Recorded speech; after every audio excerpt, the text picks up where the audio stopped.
오늘 우리에게 주신 하나님의 말씀은 구약성경 창세기 3장 1절부터 7절까지의 말씀입니다. 구약성경 창세기 3장 1절부터 7절까지의 말씀입니다.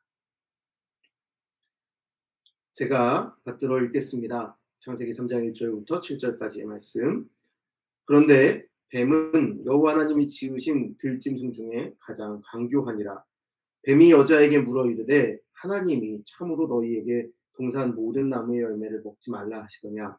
여자가 뱀에게 말하되 동산 나무의 열매를 우리가 먹을 수 있으나 동산 중앙에 있는 나무의 열매는 하나님의 말씀에 너희는 먹지도 말고 만지지도 말라 너희가 죽을까 하노라 하셨느니라. 뱀이 여자에게 이르되 너희가 결코 죽지 아니하리라. 너희가 그것을 먹는 날에는 너희 눈이 밝아져 하나님과 같이 되어 선악을 알 줄 하나님이 아심이니라. 여자가 그 나무를 본즉 먹음직도 하고 보암직도 하고 지혜롭게 할 만큼 탐스럽기도 한 나무인지라. 여자가 그 열매를 따먹고 자기와 함께 있는 남편에게도 주매 그도 먹은지라. 이에 그들의 눈이 밝아져 자기들이 벗은 줄을 알고 무화과 나무에 풀렸고 치마로 삼았더라. 아멘. 하나님의 은혜와 평화가 오늘 목요 기도에 참여하신 모든 성도님들의 삶의 자리에 함께 하시기를 간절히 바랍니다. 오늘 말씀에 나오는 뱀은 하나님의 지으신 피조물 가운데 가장 강교했다라고 합니다. 이 간교함이라 함은 지혜로움을 뜻합니다. 지혜는 분명히 좋은 것이어야 할진데 이 뱀의 지혜로움은 그렇지 못했습니다. 그리고 이 뱀은 참으로 이 사람들을 하나님이 창조하신 피조물인 이 사람들을 걱정하는 듯이 또한 이야기해 줍니다. 너희 정말 먹을 거 있니? 동산의 모든 열매 하나님 먹으라 하셨니? 괜찮니? 잘 지내니? 라고 다정한 듯이 이 사람들에게 다가옵니다. 그런데 여러분, 우리는 하나님께서 이 세상을 창조하시고 이 세상에서 우리가 살아갈 수 있게 완전하게 해주셨음을 우리는 알고 믿고 있습니다. 창세기 2장 16절 17절 말씀에 보면 여호와 하나님이 그 사람에게 명하여 이르시되 동산 각종 나무의 열매는 네가 이물을 먹되 선악을 알게 하는 나무의 열매는 먹지 말라. 네가 먹는 날에는 반드시 죽으리라 하시니라 라고 기록되어 있습니다. 그러니 하나님께서는 단 하나 그 선악과를 제외하고는 다 먹어도 된다라고 이미 말씀하신 것이죠. 하나님께서는 하나님의 형상으로 창조되신 인간에게 모든 세상을 다스리게 하시고 또한 누리게 해 주셨습니다. 하지만 단 하나 그들의 삶의 중심에 하나님께서 나를 다스리시는 분이심을 나의 창조주이심을 잊지 않게 하기 위하여 선악과를 세워 두셨습니다. 그리고 그 관계가 끊어지는 존재들은 죽을 것이다 말씀해 주신 것이죠. 하나님이 나를 다스리실 때 우리는 선한 것이고 하나님이 우리를 다스리지 않으신다면 우리가 스스로 하나님을 떠나 하나님의 다스림으로부터 벗어난다면 그것은 악한 것입니다. 그러나 여러분 우리의 믿음이라는 것이 이것을 안다고 믿는다고 하면서도 문제가 생기곤 합니다. 하나님의 말씀에 내 생각을 덧대어서 이 정도는 괜찮겠지. 아니 이런 거는 괜찮지 않을까? 하나님께서 분명하게 말씀하신 범위를 벗어나려고 한다는 것입니다. 내가 판단하고 내가 정한 대로 그것을 믿음이라 여기고 진리라 여기고 살아가는 것, 우리 그것이 인간의 모습입니다. 뱀은 이것을 강교하게 지혜롭게 잘 파악하고 인간을 찾아왔습니다. 창세기 2장에서 4장 사이를 보면 하나님에 사용되는 단어들은 여호와 하나님이라는 단어였습니다. 그런데 뱀은 정말 특이하게도 여호와 하나님이라고 이 사람에게 하와에게 말하지 않습니다. 그리고 엘로힘이라는 단어를 써서 하나님이라고 이야기합니다. 그럼 엘로힘이라는 단어가 잘못되었느냐? 그렇지 않습니다.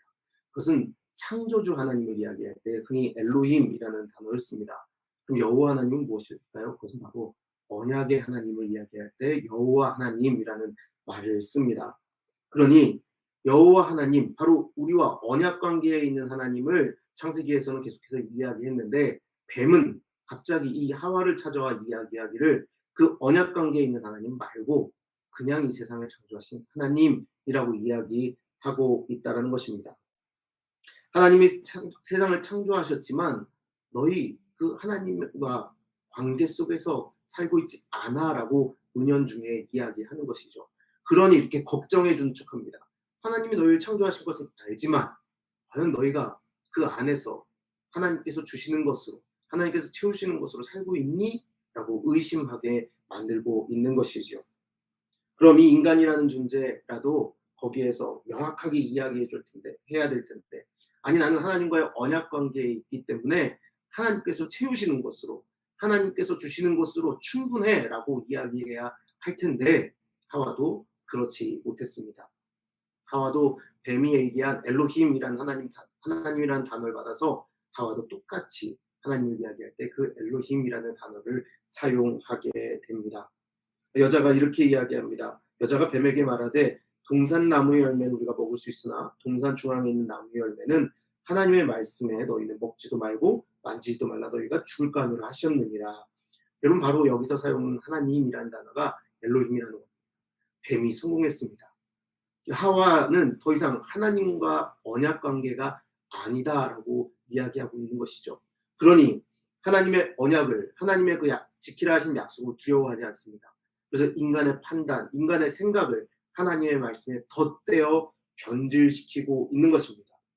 하나님은 분명 먹지 말라, 죽는다 하셨는데 하와는 만지지도 말라 하며 죽을까 한다라고 그 말을 변질시켰다라는 것입니다. 더 이상 하나님과 피조물, 그 언약 관계 안에 들어가 있는 존재가 아니라 그저 별개의 존재. 이제 내 스스로 판단하고 내 스스로 진리를 만들어낼 수 있다라고 하와는 착각하고 있는 것입니다. 하와뿐만이 아니라 모든 인간이 그런 착각에 쉽게 빠지곤 맙니다. 그러자 뱀은 그 거짓에 거짓을 더합니다. 어차피 이제 하나님의 말씀이 아니니 거기에 무엇을 더한다 한들 상관없어진 것입니다. 자신 있게 그래서 뱀은 이야기합니다. 아니야, 죽지 않아. 너희가 그것을 먹는다 한들 너희는 결코 죽지 않아 라고 뱀은 거짓을 더합니다. 인간은 이미 하나님의 진리만으로 부족하다 여기는 존재가 되었습니다. 하나님의 말씀대로 하나님과의 언약 안에서 살아야 할 텐데 인간 스스로가 그 언약을 내팽겨 쳐버린 것입니다. 선악과를 먹기도 전에 뱀과의 대화 중에서 자신의 삶에서 스스로 하나님을 추방해 버렸습니다. 나는 하나님의 언약 안에 있는 하나님의 백성임을 하와는 잊어버린 것입니다. 그리고서는 먹음직하고 보암직하고 지혜롭게 할 만큼 탐스러운 곳에 넘어가 버립니다. 여러분은 어떠십니까? 여러분은 이 유혹에서 자유로우신가요? 이 유혹은 우리의 삶을 끊임없이 찾아옵니다. 여러분, 아담과 하와만이 이 유혹에 있었던 것은 아닙니다. 예수님은 어떠셨습니까? 예수님도 이 땅에 오셨을 때 이 유혹을 당하셨습니다. 누가복음 4장을 보면 예수님께서 광야에서 시험을 당하시는 장면이 나옵니다.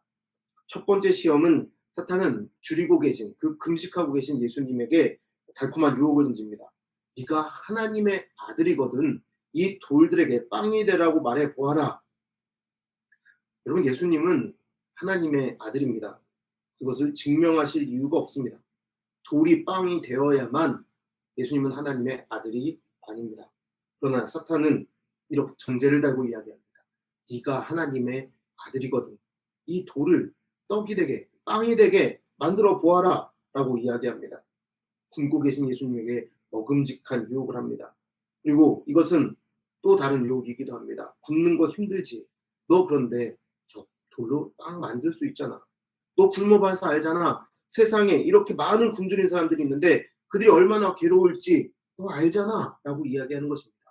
제가 처음에 말씀을 시작하며 뱀은 지혜롭기도 하고 마치 사람을 걱정하는 것처럼 말한다라고 이야기했습니다. 지혜로우며 그 선한 척 하는 그 뒤에 그 악한 계계가 숨어 있는 것이죠. 그러면서 예수님에게 똑같이 이야기하는 것입니다. 굶주렸다면 이렇게 해보아라. 세상 사람들이 굶주리는데 이렇게 도와라 라고 선한 척, 지혜로운 척 이야기하고 있습니다. 하지만 예수님께서는 그 말씀을 단호히 거절하십니다. 누가복음 4장 4절 말씀에 이렇게 예수님께서 대답하십니다. 예수께서 대답하여 이르시되 기록되었으되 사람이 떡으로만 살 것이 아니요 하나님의 입으로부터 나오는 모든 말씀으로 살 것이라 하였느니라 하시니. 돌이 떡이 되어야 하는 이유는 내가 먹음직한 떡이 모자라기 때문입니다. 그러나 예수님은 그렇게 하시지 않으셨습니다.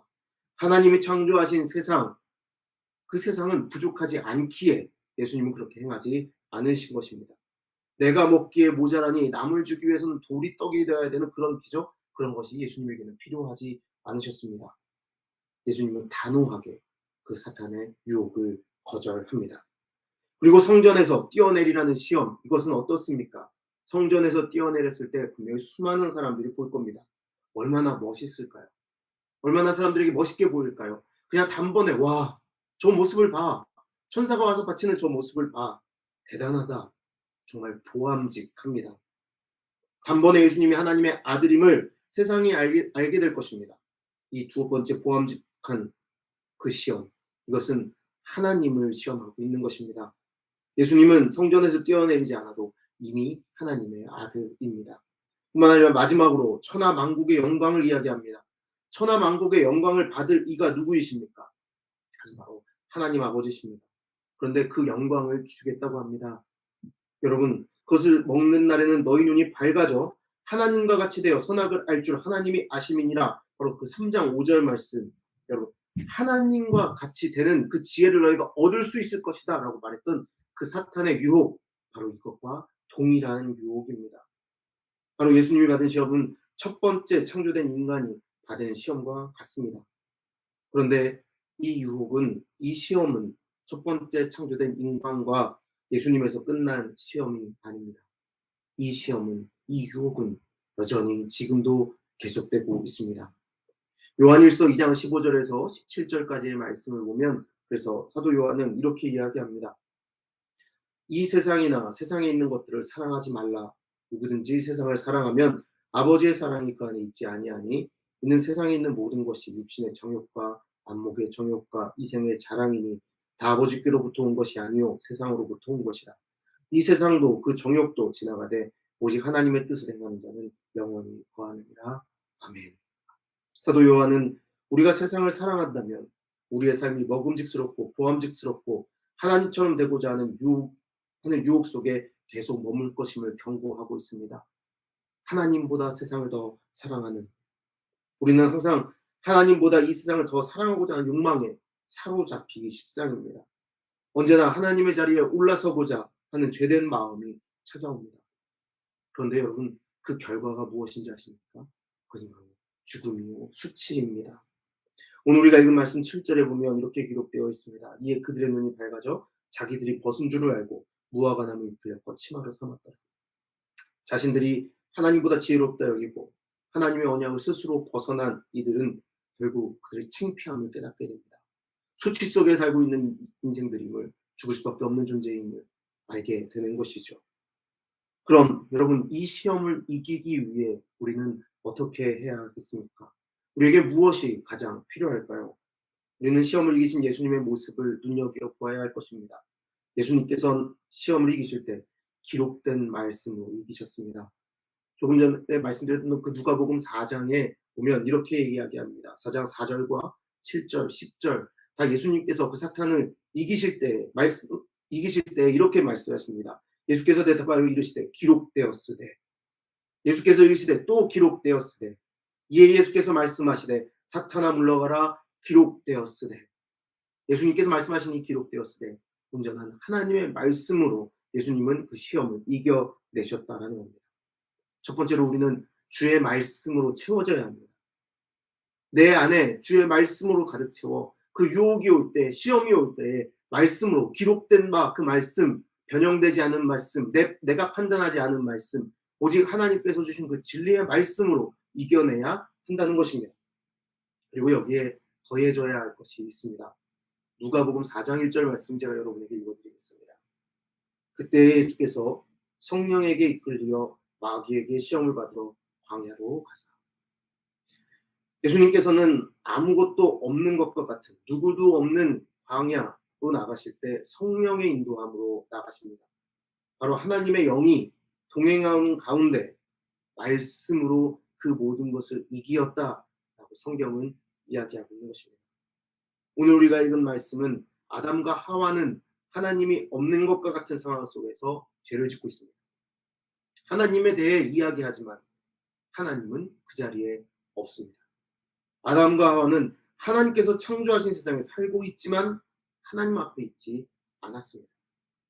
하나님의 눈을 벗어날 수 있다는 착각을 했습니다. 그래서 하나님을 피해 그들은 숨기도 합니다. 그러나 우리는 항상 하나님과 동행함을 기쁨으로 여겨야 할 줄 믿습니다.